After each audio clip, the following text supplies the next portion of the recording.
नमस्कार, स्वागत है आपका जनमंच पर। आज हम चर्चा करेंगे कि कंट्रोल और ऑटोनॉमी का बैलेंस एजुकेशनल इंस्टीट्यूशंस के लिए कितना इम्पॉर्टेंट है, कितना वो बैलेंस होना चाहिए। गवर्नमेंट फंडेड जो इंस्टीट्यूशंस हैं उन पर कंट्रोल ज़्यादा है, कम होना चाहिए और उसके क्या इम्प्लिकेशंस होते हैं। इस चर्चा के लिए हमारे साथ मौजूद हैं कुछ खास मेहमान। स्वागत है आप सभी का और स्वागत है हमारी जनता का। गीतिका जी, मैं बात करना चाहूँगी जो प्रपोज़ किया गया है बिल अभी IIM बिल 2015, जिसमें ये डिज़ाइन किया गया है इस तरह से कि जो इंस्टीट्यूट्स हैं उनको स्टैट्यूटरी इंस्टीट्यूट्स बना दिया जाए ताकि वे डिग्री प्रदान कर सकें जो अभी डिप्लोमा दे रहे हैं। तो कहीं ना कहीं हम बोलते हैं IIMs, IITs अपने आप में ब्रांड हैं और उसका श्रेय हम कुछ हद तक ये देते हैं कि जो कंट्रोल और ऑटोनॉमी का बैलेंस है यहाँ पर कुछ दूसरे इंस्टीट्यूट्स के मुकाबले बेटर है थोड़ा सा। तो is it really the case, इसीलिए ये ब्रांड्स हैं? और how important is this balance, जो ये हम नियंत्रण और स्वायत्ता का बैलेंस हम बोलते हैं, ये कितना इम्पॉर्टेंट है? देखिए, ये जो बिल 2015 IIMs का आ रहा है, इसकी जेनेसिस ये है कि ग्लोबल लेवल पर PGDBM प्रोग्राम एक श्रेणी नीचे माने जाते हैं डिग्री से, इसलिए उनको एक इक्विवेलेंस प्रदान करने के लिए इस बिल को लाने की आवश्यकता है। लेकिन यदि हम उस बिल में आगे पढ़ना शुरू करते हैं तो उसमें कई क्लॉजेस हैं कि सरकार डायरेक्टर का अपॉइंटमेंट करेगी, लेकिन उसमें ये बात कहीं पर भी स्पष्ट नहीं है कि डायरेक्टर के अपॉइंटमेंट के क्या मापदंड होंगे। आपने भी एक बात कही, IIT और IIMs अपने आप में ब्रांड हैं। एजुकेशनल इंस्टीट्यूशन एडवर्टाइजमेंट से ब्रांड नहीं बनता, वो फैकल्टी की गुणवत्ता से ब्रांड बनता है और टैलेंट फैकल्टी में होना आवश्यक है और टैलेंट बहुत महंगा बिकता है। इसलिए यदि हम ये बात को आगे बढ़ाते रहें कि बिल तो होगा और उसमें सरकार का नियंत्रण रहेगा कि फैकल्टी को किस प्रकार से रिक्रूट किया जाए, क्या उनकी सैलरी दी जाए, तो बात वहीं पे आके अटकेगी कि क्या एक टैलेंटेड फैकल्टी को एक secretary to government of India से ज़्यादा सैलरी दी जा सकती है। और जाहिर है ऐसे परिवेश में उसके ऊपर जो नियंत्रण होगा वो संस्थान की गुणवत्ता के हित में नहीं होगा। हम चाहते तो हैं अंतर्राष्ट्रीय स्तर के शिक्षण संस्थान, लेकिन जब शिक्षण गुणवत्ता की बात आती है तब हम कमांड एंड कंट्रोल चाहते हैं 1950 के मैनेजमेंट सिद्धांतों का। तो ये अपने आप में एक विरोधाभास है। श्रवण जी, जैसा कि अभी गीतिका जी ने कहा कि कहीं ना कहीं फ्लॉड है जो हमारा पूरा थॉट प्रोसेस है, या जो इंस्टीट्यूशंस या ब्रांड्स की हम बात कर रहे हैं, आइडियाज़ बहुत हैं, विजनरीज हैं, सब हैं, लेकिन इम्प्लीमेंटेशन नहीं है। जो ब्रांड्स 60s 70s में क्रिएट कर दी गई थी आज भी वही हैं, तो चाहे वो IITs हो, IIMs हो, एम्स है, दिल्ली यूनिवर्सिटी के कुछ कॉलेजेस हैं, आज भी रेप्यूटेड ब्रांड्स में वही आता है। इतने सालों में हम और कोई ब्रांड नहीं बना पाए हैं जहां हम एजुकेशनल इंस्टीट्यूशंस की बात करते हैं। तो क्या कारण है कि और कोई ए क्लास ब्रांड हम नहीं बना पाए? क्या वो भी लिंक हो जाता है आकर इसी कंट्रोल और ऑटोनॉमी के इशू से, या कोई और रीज़न? देखिए, ऑटोनॉमी को हमें 3 डायमेंशंस में देखना चाहिए। ऑटोनॉमी फाइनेंशियल होनी चाहिए, ऑटोनॉमी एडमिनिस्ट्रेटिव होनी चाहिए और ऑटोनॉमी एकेडमिक होना चाहिए। मेरा मानना है कि जब तक इन इंस्टीट्यूशंस को हम इंडिपेंडेंट नहीं बनाएंगे, फाइनेंशियली इंडिपेंडेंट नहीं बनाएंगे, तब तक ये कंट्रोल और स्ट्रिंग्स रहेंगे गवर्नमेंट के। एकेडमिक जो ऑटोनॉमी है, मेरा ये मानना है कि सभी को बिल्कुल स्वतंत्रता देनी चाहिए कि कैसे कोर्सेज चलाने हैं, कितने वर्ष के कोर्सेज चलाने हैं। एडमिनिस्ट्रेटिव ऑटोनॉमी की अगर हम बात करते हैं तो हमें ये रिक्रूटमेंट का जो जैसा मैडम ने बताया है अभी कि रिक्रूटमेंट में उनको पूरी स्वतंत्रता होनी चाहिए, मैं इसका बिल्कुल सपोर्ट करता हूँ। और जहाँ तक एमोल्यूमेंट्स तय करने की बात है, फैकल्टी की क्वालिफ़िकेशंस हैं, एक्सपीरियंस हैं, जब तक आप अच्छे, क्योंकि यूनिवर्सिटीज़ में कौन है, केवल फर्नीचर और बिल्डिंग्स ही हैं, they are not human being. अगर ह्यूमन बींग्स नहीं होंगे तो इनका स्टेटस हम प्रॉपरली नहीं बना पाएंगे। तो मेरा ये मानना है कि एडमिनिस्ट्रेटिव ऑटोनॉमी हमें काफ़ी हद तक देनी चाहिए।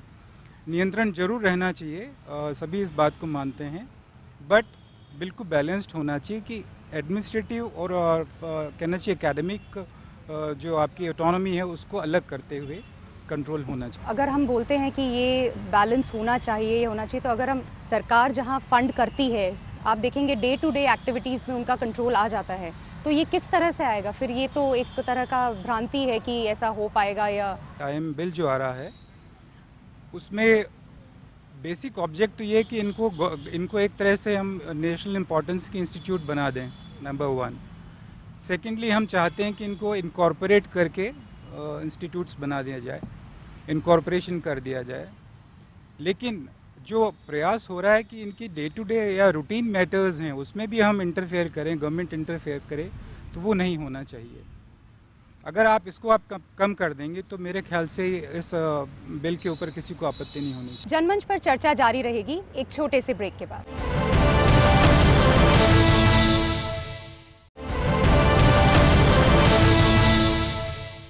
ब्रेक के बाद स्वागत है आपका जनमंच में। प्रोफेसर राय सिंघानी, मैं आपसे जानना चाहूँगी कि जो हम अभी तक चर्चा कर रहे हैं कि जहाँ गवर्नमेंट का फाइनेंशियल सपोर्ट बहुत भारी मात्रा में है और उसकी वजह से एक एकेडमिक और administrative control day to day basis पे उनका है, ऑपरेशनल लेवल पर है, क्या ये सही है, बुरा है, प्रोज क्या हैं, कॉन्स क्या हैं, किस तरह से ये अफेक्ट करता है, इस बारे में आप बताएं थोड़ा। जहाँ तक फाइनेंशियल कंट्रोल की बात है, बहुत ही दिक्कतें होती हैं एक इंस्टीट्यूशन को अच्छी चलाने के लिए, लेकिन इन सब के लिए ऐसे इंस्टीट्यूशंस जैसे IITs हैं या IIMs हैं, जिन्होंने अपना वैसे ही बहुत ही अच्छा रिकॉर्ड क्रिएट कर रखा है एट इंटरनेशनल लेवल, वहाँ पर फाइनेंशियल कंट्रोल पहले जब हम बजट देते हैं, रिक्वायरमेंट्स देते हैं, फैकल्टी रिक्वायरमेंट और रिकरिंग एक्सपेंडिचर, कैपिटल एक्सपेंडिचर, उसका ओवरऑल अगर ब्लॉक ग्रांट दे दिया जाए तो that will be better than even giving this thing, जिससे एक फ्रीडम मिलता है डायरेक्टर को या उसकी जो अलग कमिटी बनी हुई होती है काम उसको चलाने के लिए, कि उसको थोड़ा बहुत काफ़ी हद तक वो रीअप्रोप्रिएशन भी कर सके within this thing in order to see that he is giving a good output to the, अपने अच्छी तरीके से एक आउटपुट दे रहा है और उसकी रिस्पॉन्सिबिलिटीज़ भी है। एक इशू को लेकर के जो शुरू में भाई हमारी PGDM को हम एक डिग्री लेवल पर करें, उसके साथ जो काफ़ी चेंजेस की जा रही हैं, वो काफ़ी चीज़ें कुछ तो ठीक लग रही थी मुझे। जैसे मैंने पढ़ा कि बोर्ड ऑफ मैनेजमेंट का साइज उन्होंने थोड़ा कर्टेल करने के लिए कहा है, कुछ टेन्योर ऑफ द मेंबर्स जो है वो भी थोड़ा सा कम होना चाहिए, so that new ideas can come and can be run in a better way. ऐसे कुछ बातें हैं जो काफ़ी सही तरीके से उसमें इनकॉर्पोरेट की गई हैं। अशोक अग्रवाल साहब, ये बताएं कि बहुत कुछ होना बाकी है एजुकेशन सेक्टर में, there is a long way to go. क्या लूप होल्स हैं जो इमीडिएटली हमें प्लग करने पड़ेंगे अगर हमें वो एक्सेलेंस अचीव करनी है, वो क्रिएट करनी है एजुकेशनल सेक्टर में? राष्ट्रीय स्तर के जितने भी प्रतिष्ठित संस्थान हैं उसमें काफ़ी कुछ हद तक शैक्षणिक ऑटोनॉमी, शैक्षणिक स्वायत्तता, प्रशासकीय स्वायत्तता उनको लगभग पूर्ण रूपेण दी हुई है। जहाँ तक वित्तीय स्वायत्तता की बात है, चूँकि उसके लिए वित्त भारत सरकार उपलब्ध कराती है और वो एक टैक्स पेयर का पैसा है, उसमें वित्तीय नियंत्रण जरूर सरकार का रहता है। और अभी जो सरकार की प्राथमिकताएं हैं, जो मुझे लगता है व्यक्तिगत तौर पे, उसमें मुझे लगता है कि सरकार जो है प्राथमिक शिक्षा पर ज़्यादा पैसा खर्च करना चाहती है। इसीलिए पिछले 1 वर्ष में देखा गया है कि वह इन चुनिंदा संस्थानों का जो प्लान बजट है और नॉन प्लान बजट है, उसमें उन्होंने भारी कटौती पिछले 1 वर्षों में की है। तो जो पैसा सरकार ने IITs, IIMs और NITs पर कम किया है, उससे निश्चित तौर पे इन संस्थान का जो विकास है, तेज़ी से जो तकनीकी विकास है, वो प्रभावित हो रहा है। यहाँ के एल्यूमिनी का जो बेस है वो पूरे दुनिया में बहुत अधिक है और वो अपने एल्यूमिनी बेस को इस्तेमाल करके उनसे फंड जनरेट कर सकते हैं, एक कॉर्पोरस फंड जनरेट कर सकते हैं, उनका सहयोग ले सकते हैं और आधुनिक प्रौद्योगिकी से युक्त सुविधाएं जो है वो संस्थान में मुहैया कर सकते हैं। और इसी सुविधाओं के आधारशिला पर जो बच्चे आज उन संस्थानों में जा रहे हैं, उनको हम एक अंतर्राष्ट्रीय स्तर की सुविधा देने का प्रयास कर रहे हैं और मैं आशा करता हूं कि ये प्रयास आगे भी निरंतर जारी रहेगा। आपने जो बात की कि एलुमिनाई बेस की है, वो जो हम कह रहे हैं, वहाँ कौन रोक रहा है हमें, या कहाँ इसमें हर्डल्स आ रहे हैं? नहीं, जहाँ तक IITs की बात है, इसमें कोई हर्डल नहीं है। सरकार का इस स्तर पर कोई नियंत्रण नहीं है। अगर मैं MNIT की बात करूं तो MNIT के भी हमारे जो पुराने विद्यार्थी हैं वो पूरी दुनिया में अच्छे अच्छे पदों पर हैं, बड़े बड़े उद्यमी भी हैं। और एल्यूमिनी एसोसिएशन के स्तर पर जो प्रयास काफ़ी पहले प्रारंभ किए जाने चाहिए थे, वो दुर्भाग्यवश हम नहीं कर पाए। उसमें हमने शुरुआत की है विगत 3-4-5 वर्षों से, और हम आशा करते हैं कि धीरे धीरे हम उन प्रभावशाली एल्यूमिनी को अपनी मातृ संस्था से जोड़ सकेंगे और उनका न केवल तकनीकी बल्कि वित्तीय सहयोग लेकर इस संस्थान को आगे बढ़ाने की दिशा में निश्चित तौर पे हम प्रयास करेंगे। मैं चंदन जी आपसे पूछना चाहूँगी कि प्राइवेटाइजेशन की हम बात करते हैं, या हम ये बोलते हैं कि जो प्राइवेट यूनिवर्सिटीज़ या इंस्टीट्यूट्स हैं उनको एक एज है या एडवांटेज है। हम पूर्णिमा इंस्टीट्यूट की बात करते हैं, ग्रुप ऑफ इंस्टीट्यूशंस की बात करते हैं, तो क्या आपको वाकई में ऐसा लगता है कि आपको एक एज है? क्या प्लसेस हैं, माइनसेस हैं गवर्नमेंट का नियंत्रण ना होने के? मैं प्राइवेट यूनिवर्सिटी से हूं और ये मानता हूं कि उनके पास एक खुद की ऑटोनॉमी होती है। ऑटोनॉमी का मतलब ये है कि उनका सिलेबस, करिकुलम वो खुद से डिज़ाइन करते हैं।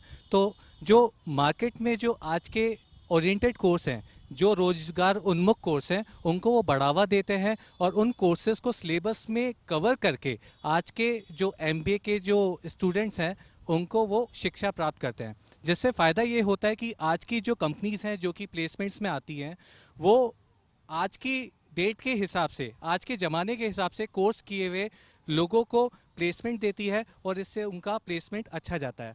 जैसे कि मैं एक एग्जांपल दूंगा, मणिपाल यूनिवर्सिटी से निकले हुए जो एल्यूमिनाई हैं, मिस्टर नडेला, वो माइक्रोसॉफ्ट के चेयरमैन हैं। तो एक ऑटोनॉमी का मतलब ये है कि एक शिक्षा को ट्रांसपेरेंसी ज़्यादा से ज़्यादा देना।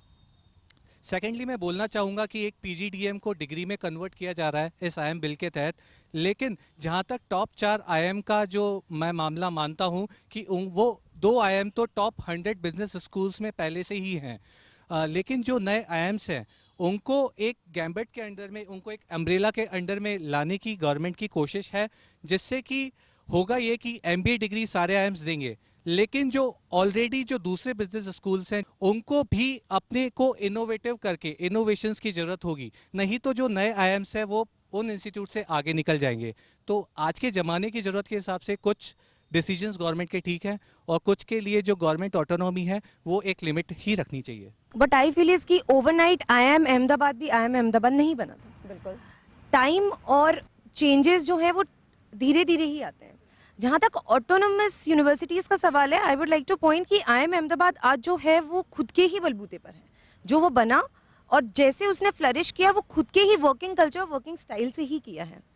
अगर हम हमारी प्राइवेट यूनिवर्सिटीज़ की बात करें तो मैं ये कहूँगी कि yes, private universities are going better. State universities में अगर हम बात करें तो कुछ चीज़ें हैं जिनकी कमी है। प्राइवेट यूनिवर्सिटीज़ में इनोवेशंस हैं, प्राइवेट यूनिवर्सिटीज़ में कुछ नई चीज़ें हैं जो बच्चों को देने की कोशिश की जा रही है। अगर हम विजिट्स की बात करें, अगर हम इंडस्ट्रियल एक्सपोजर की बात करें, तो वो देना हर प्राइवेट यूनिवर्सिटी की एक नेसेसिटी हो गई है। यस, हमारा पेस थोड़ा स्लो है, लेकिन आई वुड डिसअग्री कि हम लोग इम्प्रूव नहीं कर रहे हैं। Yes, we are improving, but जहाँ तक पूरे चेंज का सवाल है, वो चेंज तब आएगा जब हम धीरे धीरे आगे बढ़ेंगे। ज़माने की नीड्स को देखकर हमने कोशिश की है कि हम स्टूडेंट्स को वो सब कुछ देने की कोशिश करें जो आज ज़रूरी है, वो एक्सपोजर देने की कोशिश करें जो वो रियल लाइफ में जाके फेस करेंगे। तो yes, with time I agree कि कुछ चेंजेस आएंगे और कहीं ना कहीं हमारे अंदर भी वो हंगर जगेगी जब हम हमारे अपने आप को हम IIM अहमदाबाद बनाने की कोशिश करेंगे। जनमंच पर चर्चा जारी रहेगी एक छोटे से ब्रेक के बाद।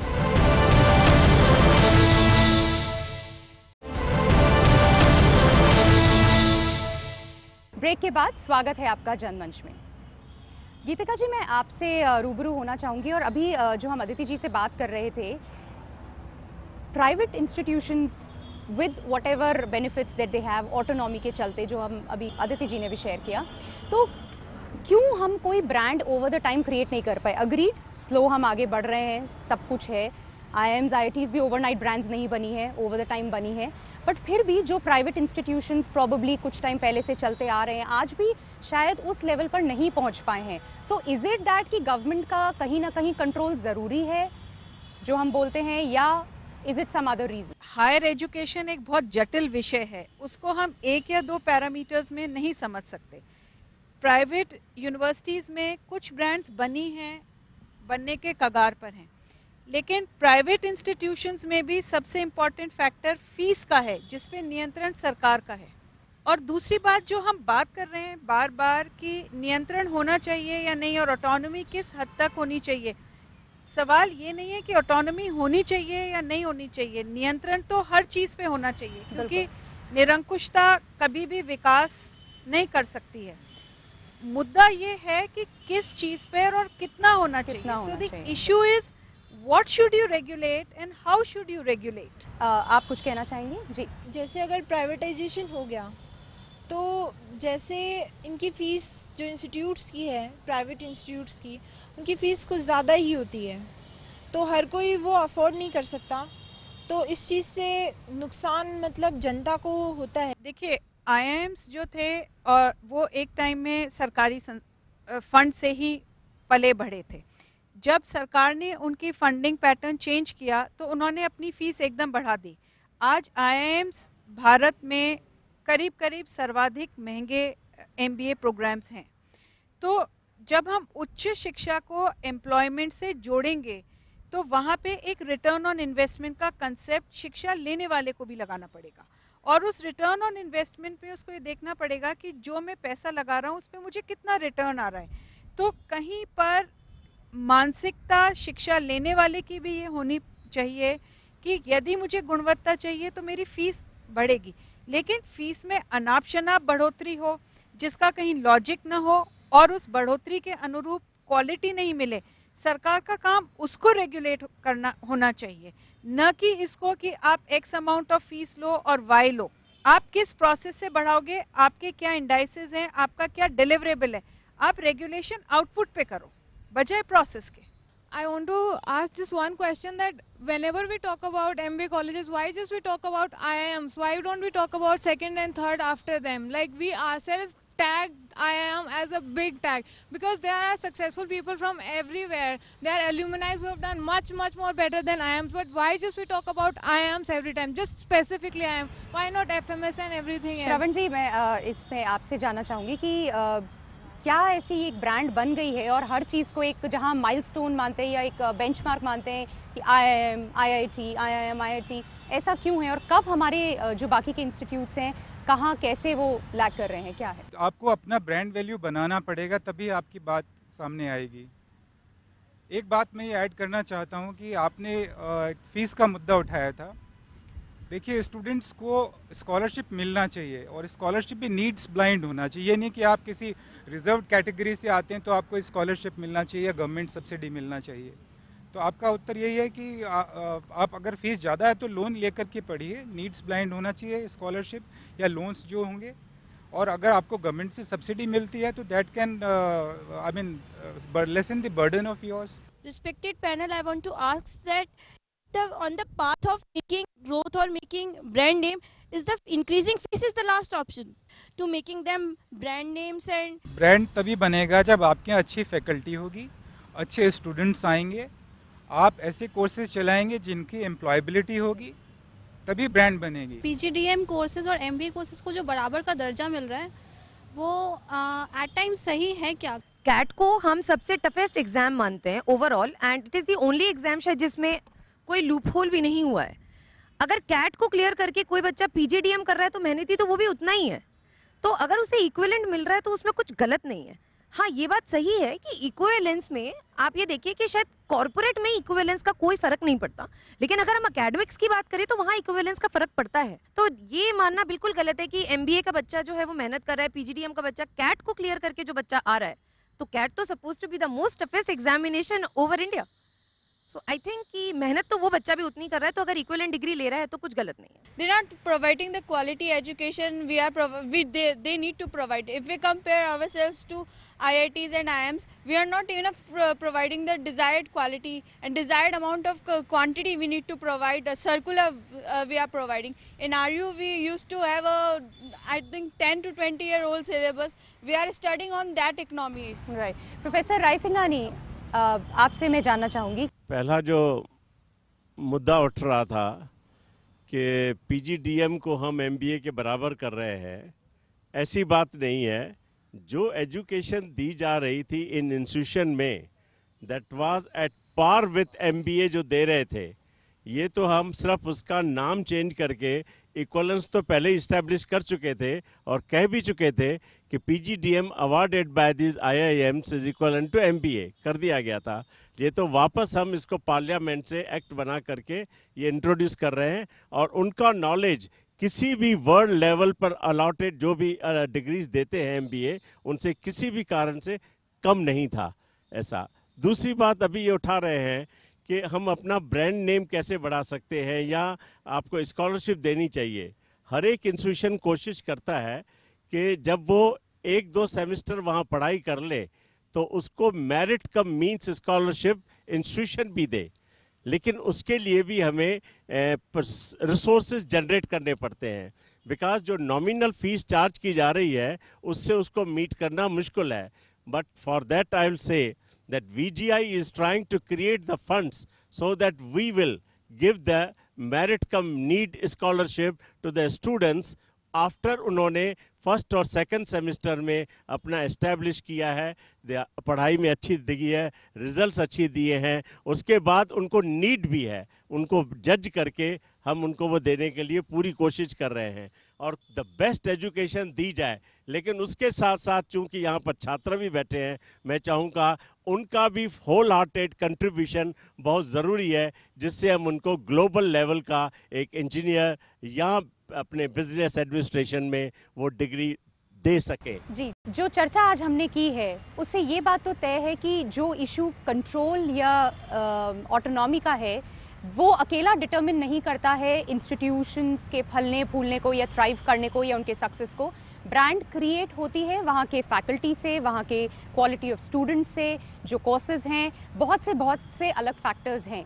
आईआईएम जो बिल आया है अभी वो अभी चर्चा के लिए ओपन है, लोगों की ओपिनियन ली जा रही है और अगर इसको ये अगर पास भी होता है और एग्जीक्यूट हो जाता है तो इसके क्या इम्प्लिकेशंस होंगे वो हमने अभी सुने।